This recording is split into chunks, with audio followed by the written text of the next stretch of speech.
Orang yang diciptakan Allah hidung macam ini akan ada puas hidung macam ini, harus dimencungi lagi, operasi plastik. Hidung diulahnya semakin menjadi mancung.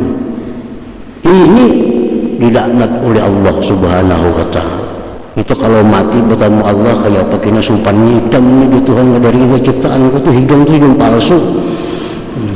Ada hal-hal yang dibolehkan dalam agama kita merubah ciptaan Allah kalau sifatnya mengganggu atau aib malu. Misalnya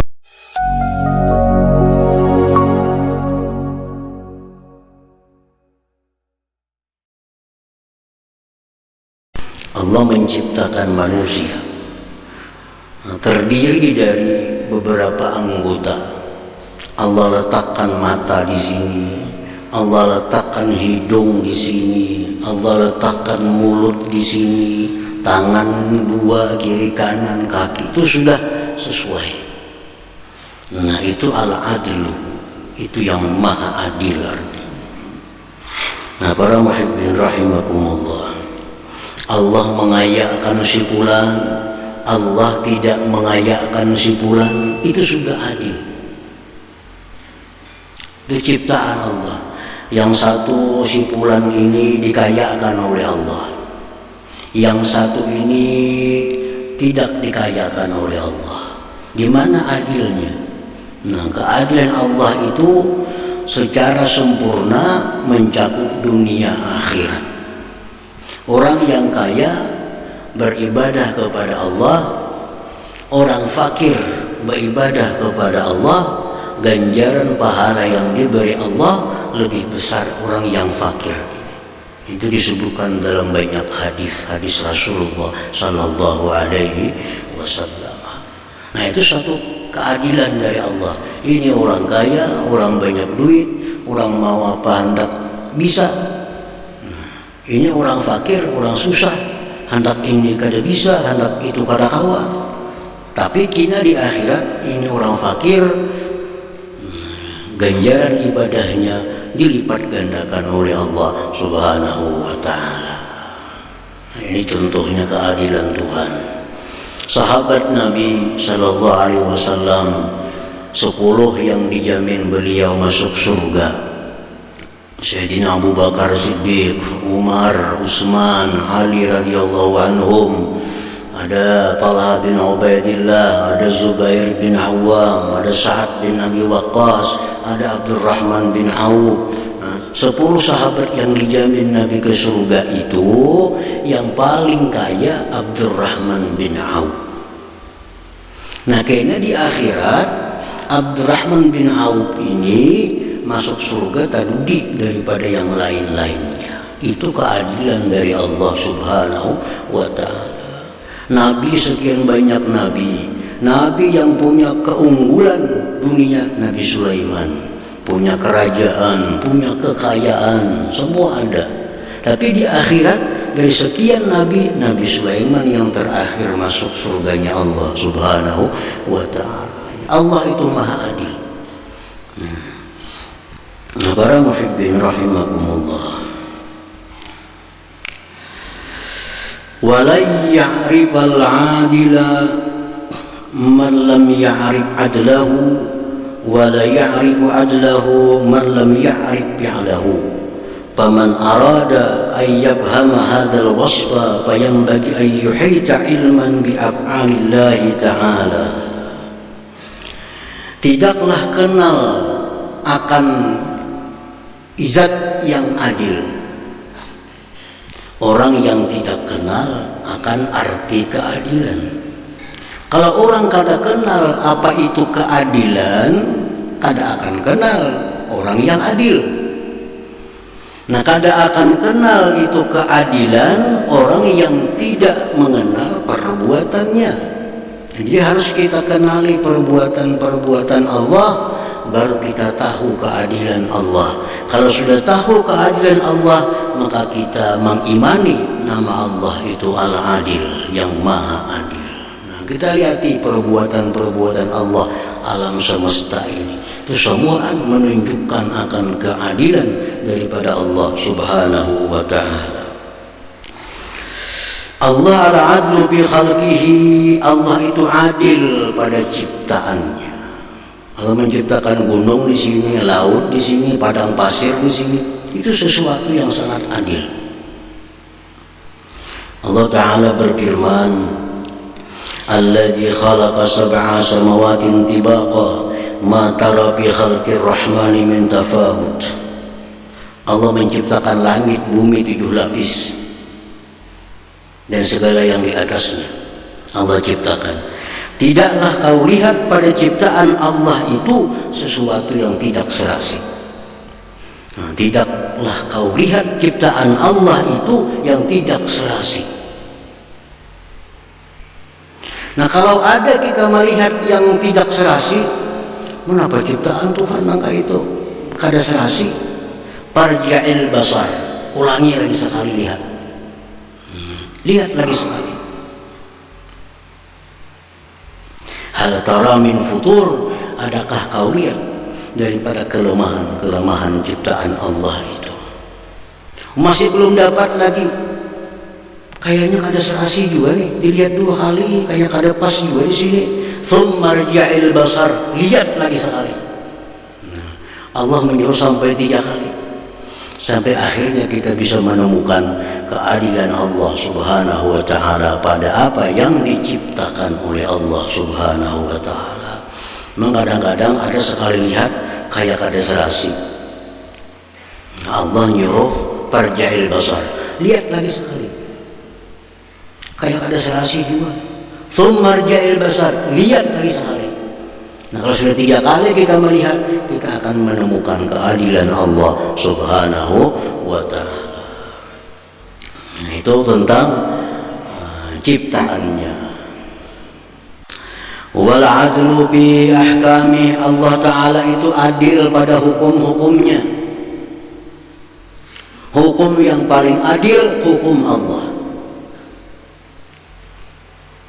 Contoh, orang yang sengaja membunuh. Sengaja membunuh itu artinya niat membunuh dengan benda yang bisa membunuh. Nah, ini membunuh sengaja, mati orang. Apa hukumnya nih? Hukum Allah, bunuh. Itu paling adil, paling setimpal. Nah, karena ada hukum yang paling adil daripada hukum Allah Subhanahu wa ta'ala. Allah menghukumkan laki-laki dapat bagian waris 2, perempuan dapat bagian waris 1. Lidzakar mislu hazzil unsayain. Itu Quranul Karim mengatakan, orang mati bertinggal anak laki-laki, anak perempuan.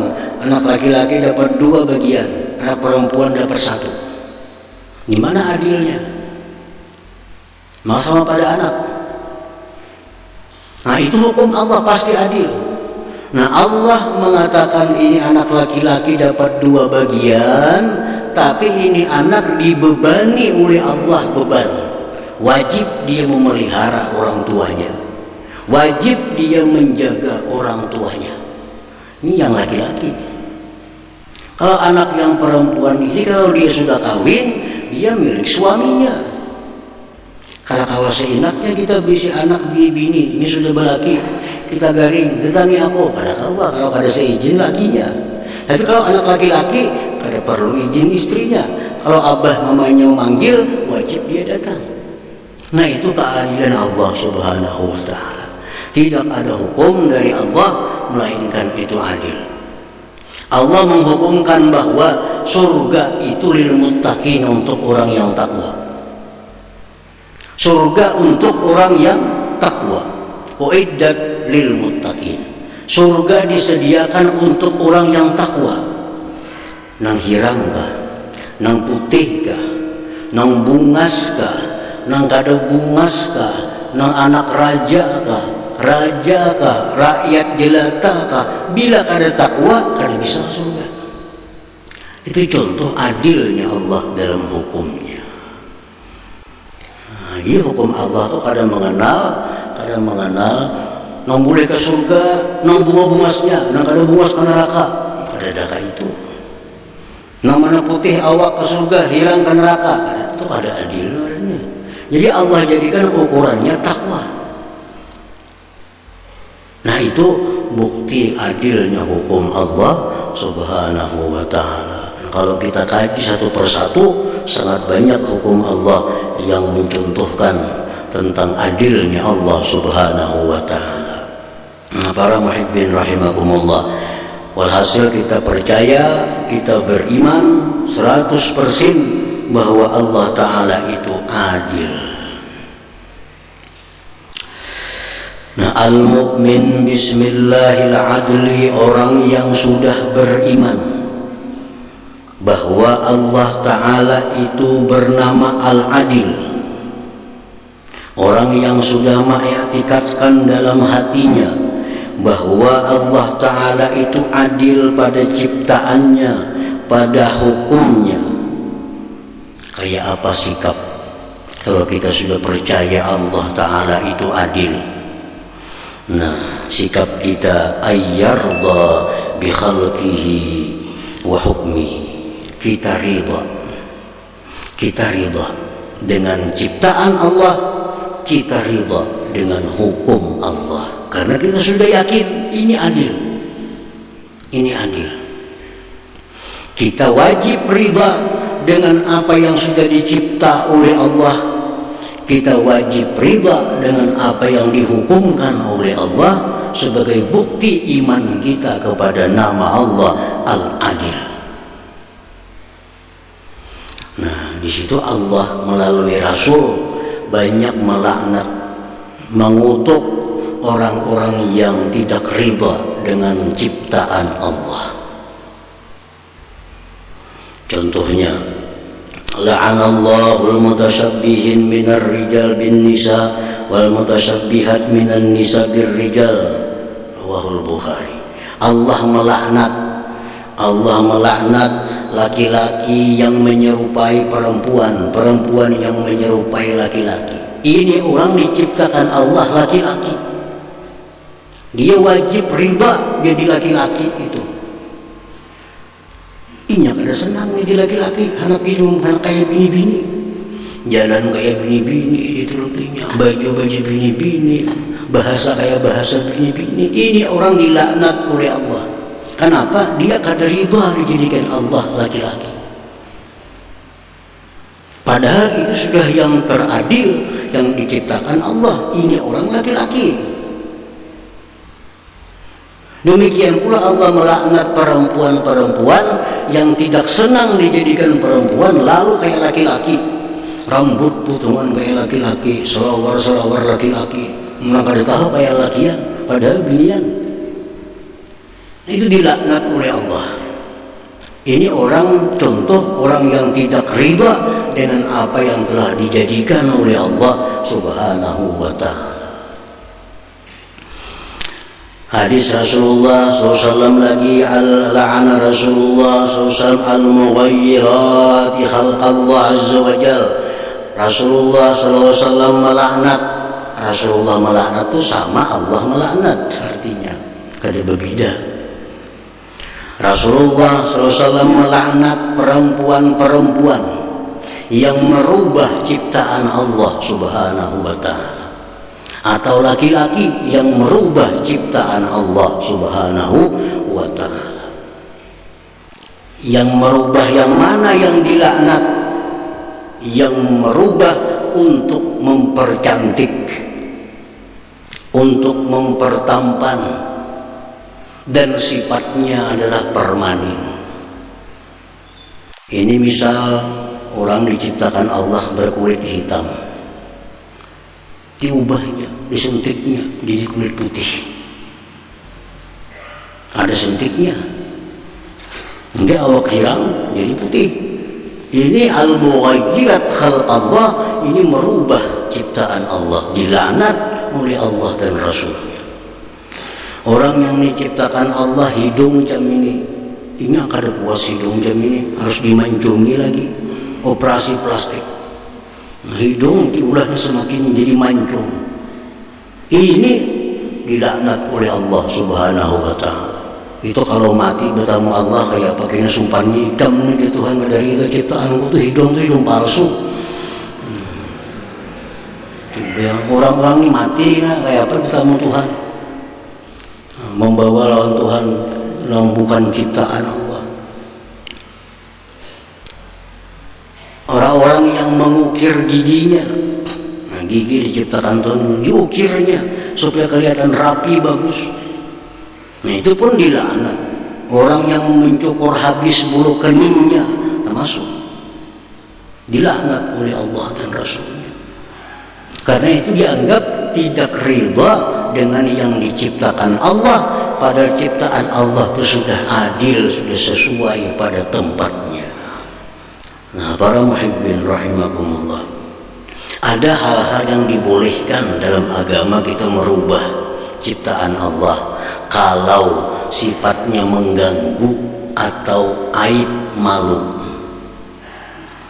Misalnya orang sumbing, maaf orang sumbing, kan itu mengganggu dan ada aib, lalu dijahitnya, dioperasinya. Nah ini dimaafkan dalam agama. Yang dilarang itu memperindah, mempercantik dengan cara merubah apa yang sudah diciptakan Allah. Berarti ini orang kada ridha dengan apa yang telah dicipta Allah yang maha adil itu. Nah para muhibbin rahimakumullah, yang kedua, kalau sudah kita beriman bahwa Allah Ta'ala itu maha adil, ayyuhibbahu li'adlih, bahwa kita cinta kepada Allah, kita senang kepada Allah karena adilnya Allah. Kalau kita ada mendengar satu presiden di dunia, namanya presiden si A, dalam keterangannya sangat adil, kita ini pasti ketujuh, walaupun kita bukan rakyatnya, hanya mendengar berita presiden umpamanya Brunei Darussalam itu sangat adil dengan rakyatnya. Kita nak ada orang Brunei ini jadi senang dengan presiden itu karena kita mendengar itu adil. Apalagi Allah Subhanahu wa Ta'ala yang kadang diragukan lagi keadilannya. Nah, jadi mesti kita cinta kepada Allah karena adilnya Allah Subhanahu wa Ta'ala. Wa ayyadila bi nafsihi, dan bahwa dia lagi kalau beriman dengan nama Allah Al-Adil, bahwa dia bersikap adil pada dirinya sendiri. Bersikap adil pada diri sendiri artinya menempatkan sesuatu pada tempatnya. Dalam diri kita ini ada agama, dalam diri kita ada akal, dalam diri kita ada nafsu. Ini perangkat diri kita, ini mesti ditempatkan sesuai tempatnya. Yang paling tinggi agama, akal, nafsu. Nah apabila nafsu menghendaki sesuatu, kalau kita adil, kita pandang agama, apakah agama membolehkan atau tidak? Agama boleh, nah maka pakai karena agama membolehkan. Jadi kedudukan agama dalam diri tertinggi, lebih tinggi daripada hukum akal. Jangan sampai akal ini mengukur agama, tapi agama yang mengukur akal. Itu yang beriman dengan nama Allah Al-Adil, menempatkan yang tinggi pada tempatnya. Agama wahyu Allah paling tinggi, akal nafsu di bawahnya. Jadi jangan sekali-kali kita mengukur sesuatu hukum dengan akal. Misalnya Allah mengharamkan ini, pas ada masuk akal itu haram, kenapa akal ukurannya? Akalnya mesti tunduk dengan hukum Allah. Nah, jadi jangan sampai kita menjadikan akal itu melebihi kedudukannya daripada kedudukan agama. Nah kalau kita percaya, kalau kita beriman bahwa Allah Ta'ala itu maha adil, kita pun harus bersikap adil pada diri sendiri. adil pada diri sendiri, menempatkan agama di atas daripada akal dan nafsu. Itu adil. Jadi orang itu adil katanya. Orang yang menjadi imam syaratnya adil. Kalau imamnya kada adil, makruh diikut. Imam itu orangnya adil. Apakah ngerti adil tuh imamnya? Nah, imam yang adil itu imam yang menempatkan agama dalam dirinya melebihi akal dan nafsunya. Itu orang jadi imam. Kalau jadi imam orangnya kada adil, kita di belakang makruh mengikut. Nah, orang yang diandak ditugaskan jadi imam sembahyang 5 waktu, apalagi sembahyang Jumat, imam itu harus adil. Apa itu adil? Imam ini mesti menempatkan agama dalam dirinya di atas daripada akal dan nafsunya. Nah, kita lihat perilaku imam itu dalam sehari-hari. Apakah imam ini tunduk kepada hukum Allah, tunduk kepada nafsunya, tunduk kepada akalnya? Nah, bila orang ini dalam sehari-harinya meninggikan agama di atas akal dan nafsu, berarti ini orang adil. Nah, bila adil itu bisa dibikin, ditetapkan menjadi imam di sebuah masjid atau musalla atau langgar. Nah, jadi imam adil ya. Apa arti adil? Menempatkan agama di atas daripada akal dan nafsunya. Akal hendak ini, nur akal ini bagus, sesuai lawan akal, tapi agama kada membolehkan. Kalau kita minjam duit 1 juta sebulan, lalu kita beri orang itu 10.000, itu masuk akal. Kada memberati. Kita minjam duit 1 juta selama sebulan, kita beri 50.000, masuk akal. Nah, tapi akal masuk, agama kada masuk. Agama kada masuk. Nah, kalau orang ini adil, dia memegang agama. Walaupun akal masuk, walaupun nafsu masuk, tapi agama kada masuk, dia berpaling daripada pekerjaan itu. Nah, itulah orang disebut adil namanya. Nah, para muhibbin rahimakumullah, jadi buah dari keimanan. Kalau kita percaya Allah itu bersifat adil, bernama adil, nah, kita sudah cinta kepada Allah karena keadilannya, kita ridha dengan hukum dan ciptaannya, dan kita pun bersikap adil pada diri kita sendiri. Nah, dengan demikian maka kita sudah bukan hanya hafal Asmaul Husna, tapi bisa mempraktikkan dalam diri kita sendiri.